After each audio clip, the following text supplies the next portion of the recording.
বিজেপিকে যদি রুখতে হয় লেফটিস্ট সবাইকে, আল্ট্রা লেফট সবাইকে, আমাদের তৃণমূল কংগ্রেস আমরা কথা দিচ্ছি দিল্লিতেও যেমন আমরা লড়াই করব তেমনি বাংলাতেও আসুন আমরা জোট বাঁধি। আপনার মতো একটা চোরকে সঙ্গে নিয়ে, আপনার মতো একটা চোর হচ্ছে বিজেপি বিরোধী লড়াইয়ের একটা লায়াবিলিটি।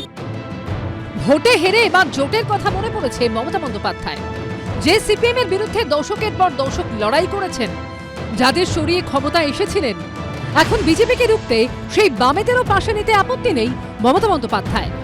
জানি তাকে তীব্র আক্রমণ শানিয়েছে সিপিএম। মমতা বন্দ্যোপাধ্যায়ের অবস্থানে কটাক্ষ ছুড়ে দিয়েছেন মুখ্যমন্ত্রী শুভেন্দু অধিকারীও। এবারের ভোটে বিজেপির কাছে ধরাশায়ী হয়েছে তৃণমূল। নিজের ঘরের মাঠ ভবানীপুরে হেরেছেন মমতা বন্দ্যোপাধ্যায়। বিধায়ক পদ গেছে, ক্ষমতা গেছে, মুখ্যমন্ত্রীর চেয়ার গেছে। শনিবার ব্রিগেডের মেগা অনুষ্ঠানে নতুন মুখ্যমন্ত্রী হিসেবে শপথ নিয়েছেন শুভেন্দু অধিকারী। আমি শুভেন্দু অধিকারী। অন্যদিকে ভোটে সব হারিয়ে এখন জোটের কথা মনে পড়েছে মমতা বন্দ্যোপাধ্যায়।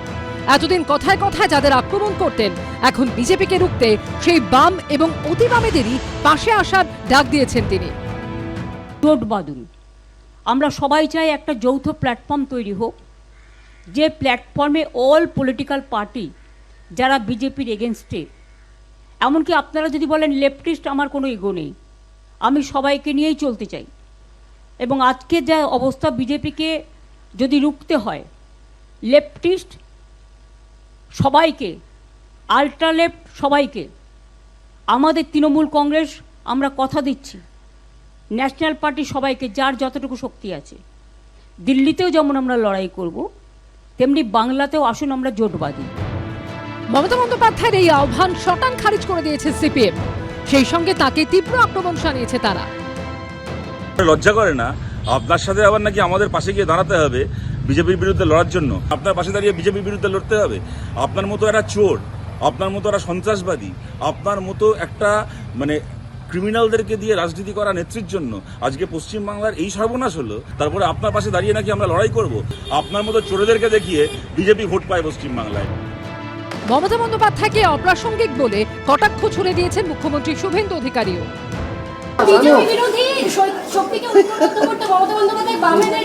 আমি একটা কথাই বলবো, উনি রাজনীতিতে অপ্রাসঙ্গিক, অপ্রাসঙ্গিক লোকের সম্পর্কে মন্তব্য করবেন।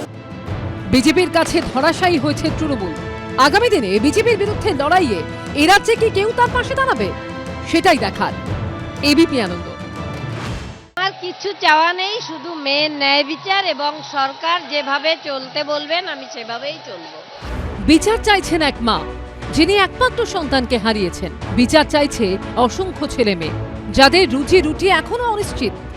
আমরা চাই এই নতুন সরকারের কাছে, আমরা মাননীয় মুখ্যমন্ত্রীর কাছে সমস্ত ওয়েটিংদের যাতে রিক্রুটমেন্ট করা হবে, আমরা এবং আমাদের পরিবারগুলো অনেকে শান্তিতে থাকতে পারবে।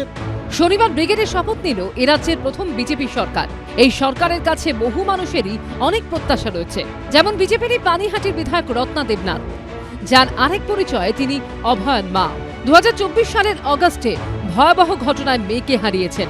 তাদের দাবি, এখনো বহু প্রশ্নের উত্তর তারা পাননি। এবার বিজেপির প্রতীকে পানিহাটি থেকে জিতে এসেছেন। শনিবার ব্রিগেডের শপথ গ্রহণের অনুষ্ঠানে দাঁড়িয়েও তার একটাই দাবি, মেয়ের বিচার। আমার কিছু চাওয়া নেই, শুধু মেয়ের ন্যায় বিচার এবং সরকার যেভাবে চলতে বলবেন আমি সেভাবেই চলবো। নতুন সরকারের প্রতি কোনো সাজেশন? আপনি তো বিধায়ক। নতুন সরকারের উপর আমার আস্থা আছে এবং তাকে তো বলেছি আমার মেয়ের ন্যায় বিচার আনতে হবে, এবং আমি কথা দিয়েছি সারা পানিহাটিবাসীকে আমি ভালো রাখবো, মেয়েদের সুরক্ষিত রাখবো, সেদিকেই আমি চলবো। এই জাঁকজমকপূর্ণ অনুষ্ঠানে দাঁড়িয়ে এত মানুষের মধ্যে মেয়েটার কথা বড্ড মনে পড়ছিল মায়ের। এই প্রথম ব্রিগেড আসা? হ্যাঁ, আগে কোনো না। কি মনে পড়ছে আজকে? সবসময় যেটা হয়, মেয়েকে ভীষণভাবে মিস করি সবসময়।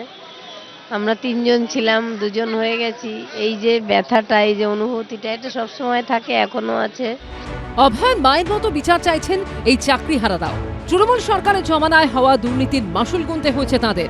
অযোগ্যদের দুর্নীতির জেরে চাকরি হারাতে হয়েছে যোগ্যদেরও। পথে বসেছে অসংখ্য পরিবার। শনিবার ব্রিগেডে এসেছিলেন বহু চাকরি প্রার্থী, যাদের ভবিষ্যৎ আজও অনিশ্চিত। নতুন সরকারের শপথ গ্রহণ অনুষ্ঠানে এসেছিলেন চাকরি প্রার্থীরাও। 2025 এসএলএসটির যে সমস্ত চাকরি প্রার্থীরা ওয়েটিং লিস্টে রয়েছেন তারা এসছেন। যেহেতু রাজ্যে 10 বছর কোনো এসএসসি ছিল না, 10 বছর পরে এসএসসি হয়েছে, তো বর্তমান মাননীয় মুখ্যমন্ত্রীর কাছে আমাদের একটাই নিবেদন যে up to date seat increase করে সবার চাকরিটা সুনিশ্চিত করা হোক। আমরা ওয়েটিং ক্যান্ডিডেট, আমাদের ওয়েটিংয়ের আপ টু ডেট ভ্যাকেন্সিতে রিক্রুট করে সমস্ত ওয়েটিং ক্যান্ডিডেটদের চাকরি সুনিশ্চিত করলে আমরা বাধিত থাকবো আর কি। অনেক মানুষ, অনেক আশা, সেসব সঙ্গে নিয়েই পথ চলা শুরু করলো বিজেপির নতুন সরকার। উজ্জ্বল মুখোপাধ্যায় ও অর্ণব মুখোপাধ্যায় রিপোর্ট, এবিপি আনন্দ।